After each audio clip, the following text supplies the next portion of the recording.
All right, hit me with your best shot, pal.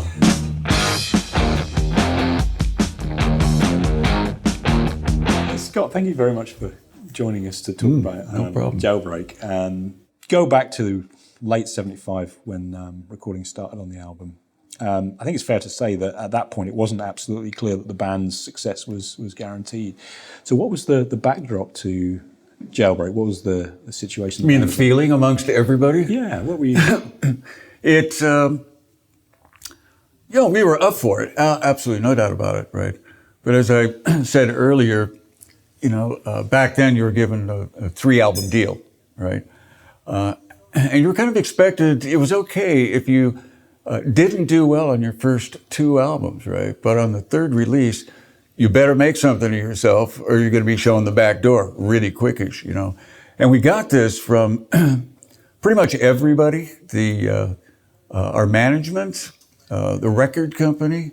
We had fans saying it. You got to do something, man. You got to give us something here, right? So we went into kind of double time with demoing all of our songs. I think we had something like 30 songs demoed, right? And we knew all of them weren't going to make it, right?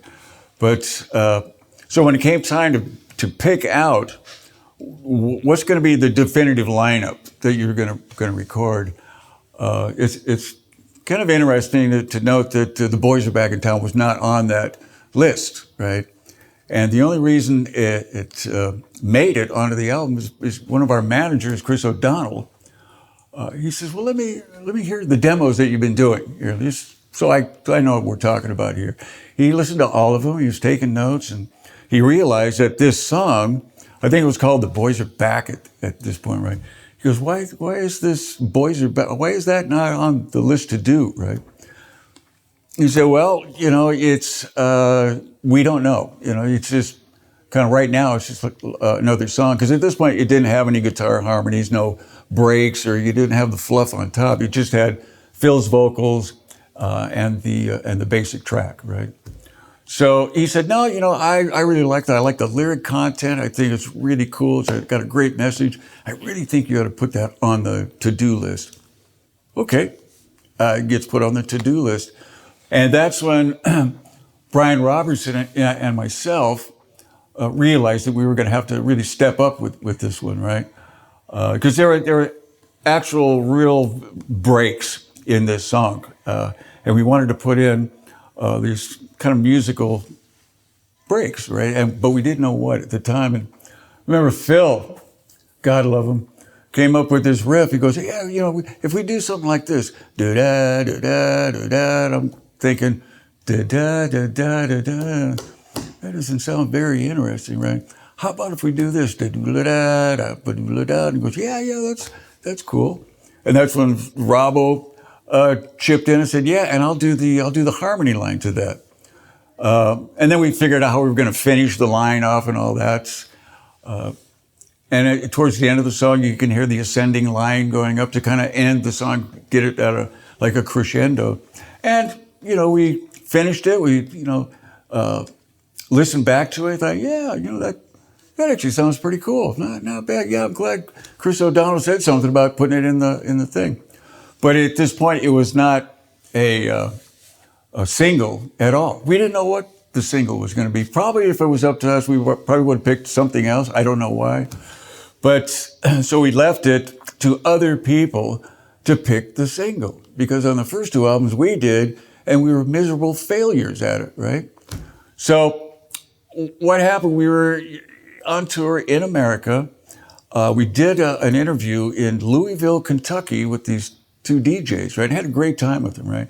And they were the ones that said to us, "Well, we really love this song. The Boys Are Back in Town. It's killer. That should be the single, right?"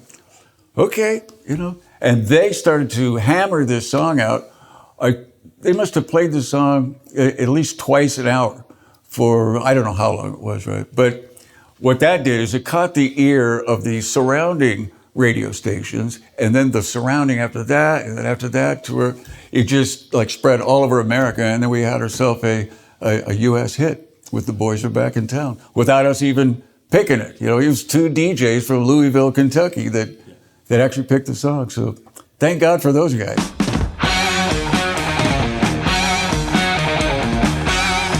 You know, it was kind of an accident, which is terrible to say. It should have been this premeditated thing. Yeah, we knew about that all, but we didn't. What happened was, I think it was on the Fighting album, where Robbo was just going to go out and he's just going to do this one single line, right? And then I think I was going to go out and either double it or put the octave to it. But in fact, what happened, while he was playing the line, the engineer had the delay on it, right? And so many milliseconds, I don't know what it was, but it fed back in harmony, right? And of course he's going, oh, geez, I'm sorry, man. Oh, I don't know what I did there. Let me just do that again. And I'm going, no, man, that sounded great. That sounded really good, right? Hey, Brian, why don't you go ahead and, record that line. I'll sit in the studio and figure out the harmony notes, and I'll go out and do the harmony to it, right? And after I got done with that, we all sat back and go, yeah, that is such a cool sound. We need to do this more. So we started to pick out more sections in the different songs, worked out different harmony lines, in that song and then that song over there. And before we knew it, there was, like an album later, we were hearing reviews going, yeah, and that patented Thin Lizzy sound with the twin harmony guitars. I'm going, really, man? We got a sound? How cool is this, right? So it just became our sound. But it was something that we really enjoyed doing. Yeah. Yeah, because there's a real art to it, isn't there? Because, of course, you got to know what you're doing. You know what I'm saying? Forget about it. One of the aspects of the album was that I believe you didn't have a great deal of time to record it, What, Jailbreak? Yeah, given that it was your big make or break. Yeah, I think we had maybe 4 weeks to do it. Later albums, you'd be, 3 months in there, but because of us burning up too much money and the deal that we had, we were only able to do 4 weeks. So, but, it was enough time, thankfully. Do you think, were you a band that kind of responded well to pressure and to sort of, some of those boundaries time-wise? Yeah, I think we were. I don't think anything left us shaking in our boots at all. If somebody handed you a problem, we'll do it. This is not a problem. We're there to work. We're there to make every situation as successful as possible, and all of us dived in on it 100%. There wasn't anybody that kind of dragged their asses at any point. Everybody was like pushing forward. So it was a really good working environment, if I can say it like that. Yeah, totally.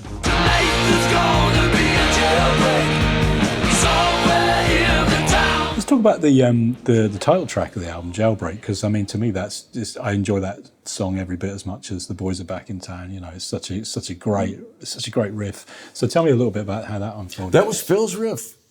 I first heard that one. God, that's great. It's a really fun song to say to play. There's going to be a jailbreak somewhere in this town. I didn't get that line. Phil got the piss taken out of him for that one, But he never changed it, So it's a Lizzy standby song, right? But to me, one of the cool things was that middle breakdown. That to me kind of set that song apart from the rest of the album. Just that musical interlude there. And in live, it's way more powerful live than it was ever recorded, right? So it's almost like you have a point to prove there. This is how it should have been done, right? Listen to this. Listen how we do it now, right?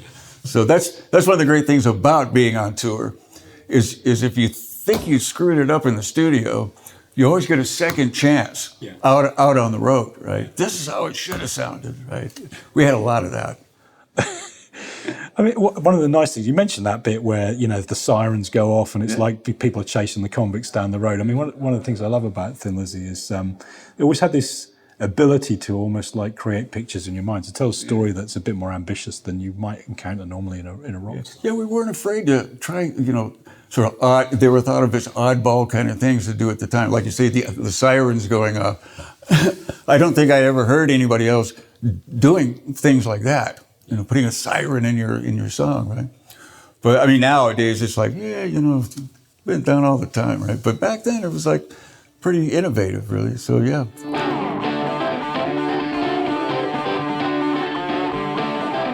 Tell me about, were you playing I mean, you're known certainly in the earlier part of your career for playing a Les Paul Deluxe, and what was your guitar rig and Brian's guitar rig for that album? Oh, they were both Marshall 100s, absolutely. But they didn't have the master volume at that point, and the microphones at this point really couldn't take, you know, the heavy volumes, you know, vibrating through the screens and all that. So it really, you know, both of our playing in the studio really stepped up when Marshall came out with that master volume. Yeah. So you could actually get the sound, the sustained sound that you wanted, but at a much lower level, right?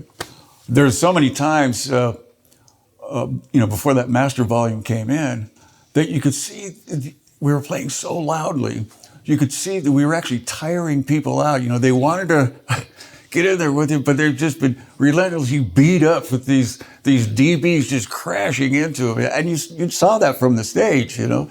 But to be able to get the sustain, you had to turn it up, you know. And I think that's part of my hearing problems now, if it was from back then. I mean, we're all used to having huge pedal boards these days, but were effects ever part of your kind of thinking at that stage? Oh, yeah. There wasn't a whole lot in the beginning. I think I had a SBX 90, the chorus, and a wah-wah pedal, and that was it, right? Brian was the first guy I played with who actually used the Echoplex. Yeah. I think it was the Echoplex or the Copycat, right? And he used it really, really well. I mean, he really studied that machine. He knew exactly what he was doing on that. I was really jealous at that point. Damn, that's a great sound. I wish I could get that, you know, but I couldn't because he's already using it. So you don't want to step on somebody else's toes, you know.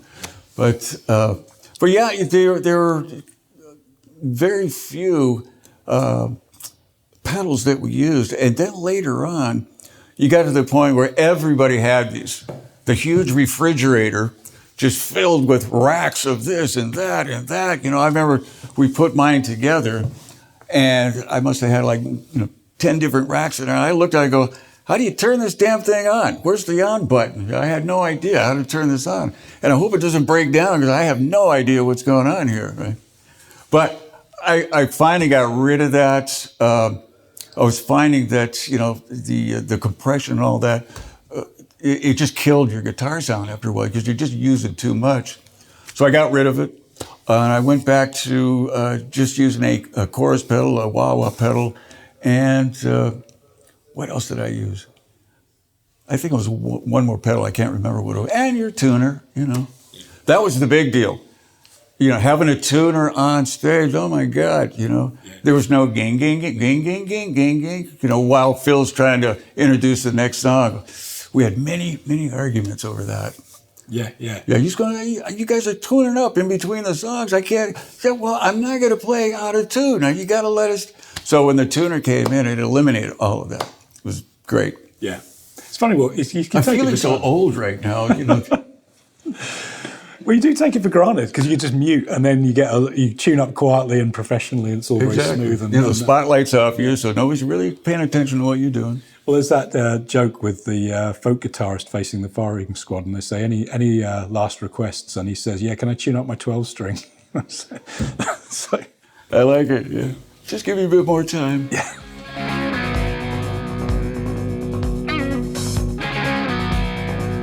We were chatting earlier on, and you've spoken very warmly about, you know, your musical and personal relationship with Brian Robertson. And at the time of the Jailbreak album, you know, you'd got to know each other a bit by that point. You know, so. Yeah, you know, I know you were asking about, you know, how long did it take for me and Robert to get comfortable with each other. And it really didn't take all that long. I was the odd guy in the band, being American, and, you know, since realized that they'd never really hung out with an American before. You know, how does this guy think? What does he eat? You know, that kind of thing. I was like the real alien in the band, right? But, everybody got used to that really quickly. The newness, wore off pretty quickly. And, and Brian and I, we used to go out, drinking together, cracking jokes with each other. I mean, he was the one guy that I would, tears would be coming out of my eyes and my cheeks would be burning because I'm laughing so hard. He was that guy, right? So, and it's why I always, not only for that, but his playing, I thought his playing was just great. I've listened to recently some old recordings that we had done that had been remixed. And some of it didn't get put on the original recording. And I'm listening to this going, man, that should have been on the original mix, right? And that's got to stay now, right? Because he just played some blinding guitar. When in the band with him at that stage, what did you admire most about his playing? Because if you're in a twin guitar setup, you watch the other guy and you think, damn, he's good at that, Yeah. Well, the one thing, and I still can't do it today, is that damn double picking thing. Yeah. The Dick Dale kind of thing. I've never been able to get that together. I can't tell you why. There's no rhyme or reason why I can't do it. And he's got that down perfectly. Plus, he kind of cheats a little bit. He puts the delay on there, right? So I got you wired there, Brian. I know what you're doing. But he was really good with it. So I always wish I was able to do that. Yeah. And what did you think about, insofar as you kind of sat and rationalised it, what did you think your kind of role was guitar-wise in the band, certainly on that album at that stage? Well, I did do a lot of the writing, right? And some of it I actually wrote specific lead parts because I wanted Brian to play it, right? In my head, I could hear and see him playing in those bits, right? I was never one to say, no, I have to do this. It's all me. I got to toot my own horn. That was never my intention at all. My whole thing was to make sure that hopefully, the band sounded as good as it possibly could. And I don't care who plays the lead on it. It makes no difference as long as it's the right guy playing the right stuff, right? So I think that was sort of my main thing, I guess, in the band. Yeah, doing a lot of writing. And how did Phil kind of relate to you guys? Because sometimes, in bands, everybody's got incredibly strong opinions about what everybody else should be playing, and other bands, each is taking care of their own kind of little department. What was the feeling in Thin Lizzy? Well, yeah, it was that. We all had our four corners to protect and to keep safe and make sure that that's your job. This corner is your job, and everybody knew, what corner was their corner, right? But never trying to infringe on anybody else, right? At the end of the day, it is a band, a cohesive thing. And if you got a problem with something I'm doing, go ahead, speak up. If there's a problem, we'll fix it. And everybody, had that power. They could speak up at anything, and nobody would get like, oh, how dare you? There was none of that going on. There's no preciousness, right? That's really nice to hear, because it's very difficult from the outside of bands to tell how they really work. Because some bands, it's a dictatorship by one person. And other bands, it's quite democratic, even like almost to a fault, in other bands. No, it was always a band thing. Obviously, I think Phil carried a lot more weight, right? But he never, he never impressed that on you like that, right? It's like whenever a new guitar player came in on the right, he would always say to me, man, this is your decision. We can throw names at you, we can get these guys down, and we can jam with them, but it's going to be you that's going to have to work with whoever that is over there. It's going to be you that's going to have to work with them. So it's got to be your decision of who actually takes that right-hand side. And that's how it always worked out that way. It was my decision, right? And I think, I thought I made some right decisions along the way, especially in the beginnings of whoever that person was. And maybe later on, people's mind got changed a little bit, but there were all of these guys, they got into Thin Lizzy, they were all very, very talented people, right? And that's one of the things I'm really proud of with Thin Lizzy is the talent that actually came through with that band.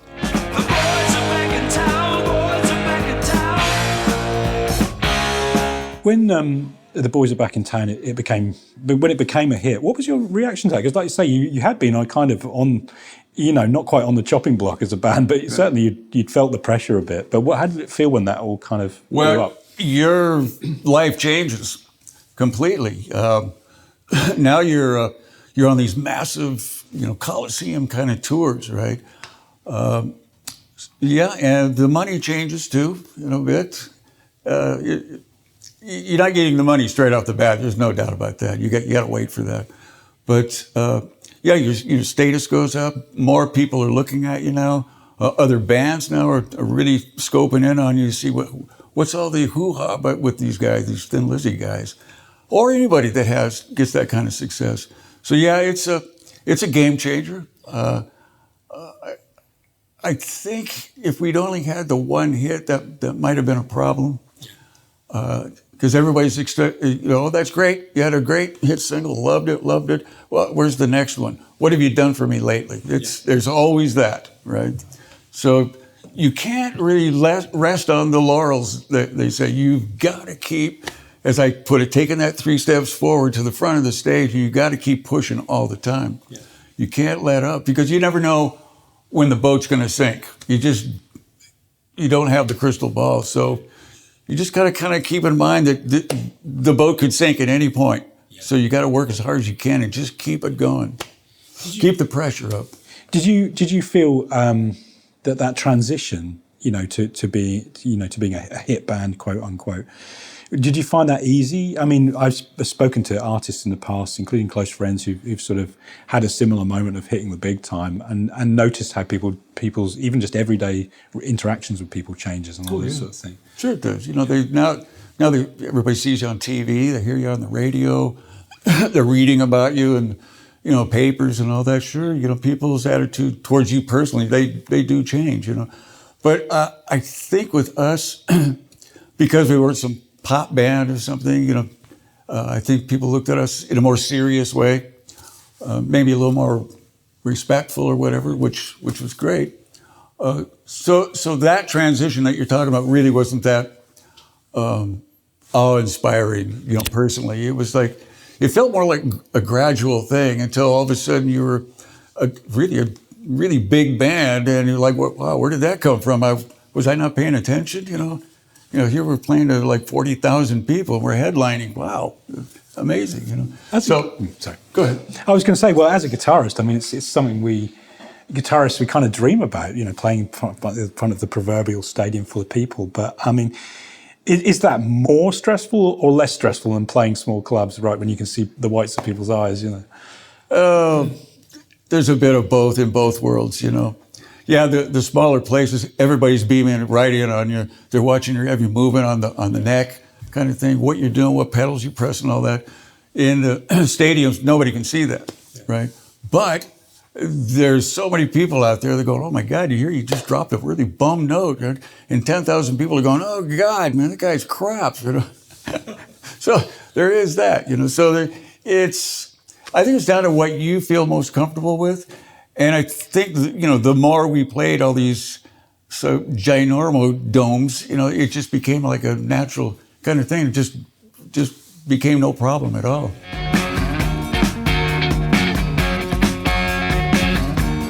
Let's talk about a couple of the other songs. Romeo and the Lonely Girl. Yeah. Tell me a little bit about that. Romeo, wow. We wrote a lot of, I hate to use the word, but funk stuff, the funk kind of grooves, right? And Phil had come up with this chord pattern, and and I was known as the happy hand, happy right hand, right? And he showed me the chords, and I started playing in the happy hand, right? And he went, yeah, that's great. And then Downey jumped onto it, right? Now, if you listen to that song kind of closely, you see Brian and I, the syncopation between the guitar and drums is great. I hadn't heard it in God knows how many years, and it came on I don't know where I heard this, right? But I was even amazed. Like, damn, Brian and I were really tight, playing this song, right? And and I really loved the guitar solo that I did on that. Gary Moore really loved that solo so much he learned the whole thing, And he goes, hey man, check this out. And he played the solo from Romeo and the Lonely Girls. I'm going, damn. He goes, yeah, man, it's great. It's great how you did all the transitions in there. So that was cool, you know. But I really loved it. So it was never a single or anything like that, but that's okay. It was a really strong album track. Yeah, definitely. And I think also it's one of the many tracks where I've been struck by, you know, the lyrics really. You know, one of the things I always think is so great about Thin Lizzy is that they actually write about real things. You wrote about situations in people's lives, and it wasn't all, you know, fairies and castles and sort of fantasy. It was like quite gritty. Axes and dragons and yeah. Well, you know, Phil was that kind of guy. He was he was a realist. You know, he did tons of reading. He was more learned than you would think. You know, he would take me on, especially in the beginning. He would take me on these tours of Dublin or Belfast or something, and he'd go, see that statue over there? Well, 18 black. And I'm going, really? You know this stuff? It's like unbelievable. Yeah, it was the Battle of blah, blah, blah. You know, when it came to, you know, Irish history, it almost seemed like he could have been a professor teaching history or something, right? And he knew quite a bit about America also. So he was a very well-read individual, our Phil, you know. So it's what made him sort of the perfect lyricist in any band situation. So yeah, he was great. How did he tend to present his lyrics to you? Because I mean, it's quite a, you know, quite a interesting thing writing lyrics for songs, because it's not like a poem which stands on its own. There's a certain kind of knack to stuff that will work over music. Yeah, because you have to think of the melody that you're, how long you can stretch that note out with that particular word. You know that. So there's a lot of thought that has to go. When you're the singer, there's a lot of thought about how are you going to sing the song. What's the timbre going to be? Also, Phil was the kind of guy that don't ever get caught looking at his lyric book, ever.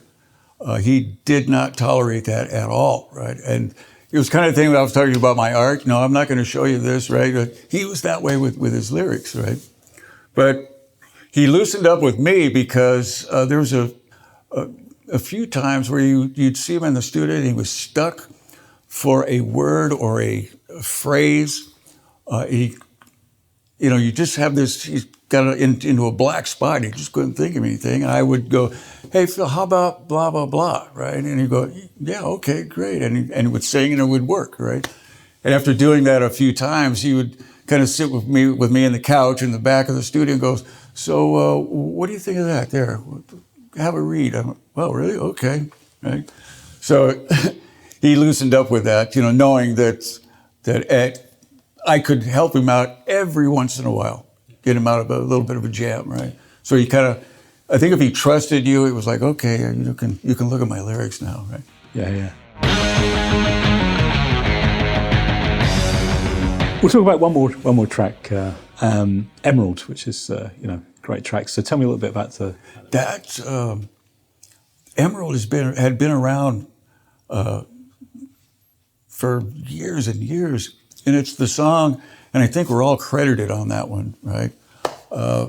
Definitely an Irish song, definitely Irish lyrics, and definitely, Irish lines that are going through it, right?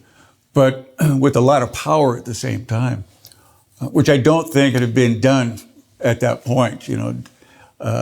Most Irish music was like fiddles and, you know, acoustic guitars and all that, but we took it into the rock frame, right? Which I thought I didn't think so, because to me it was just another Lizzy song. But I think a lot of people that listen to a lot of Irish music, it was a surprise that we would do something like that.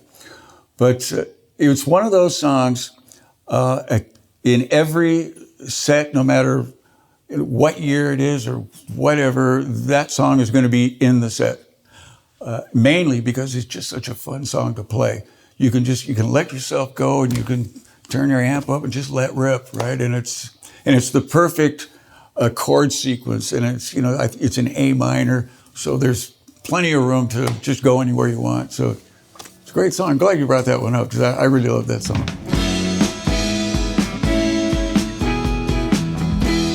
Just looking back on the album itself, is it one of your favourites looking back, or is it like children? You can't have favourites. Yeah.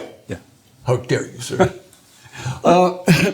It's got to be one of the favorites because it broke us, worldwide. How could it not be, right? But sonically, absolutely not. I think Bad Reputation or Black Rose or even Chinatown is sonically better than the Jailbreak album. Only because now, we got Tony Visconti involved. I really wish that Tony had got involved with us maybe a couple albums earlier, right? I think it would have made a huge difference to, a lot of the things that we did, right? But yeah, the Jailbreak album, it's your baby, it's the one that made you proud. It's the one that made the world sit up and listen that actually, wow, there's a band called Thin Lizzy out there, man. How cool is that? So you gotta love it.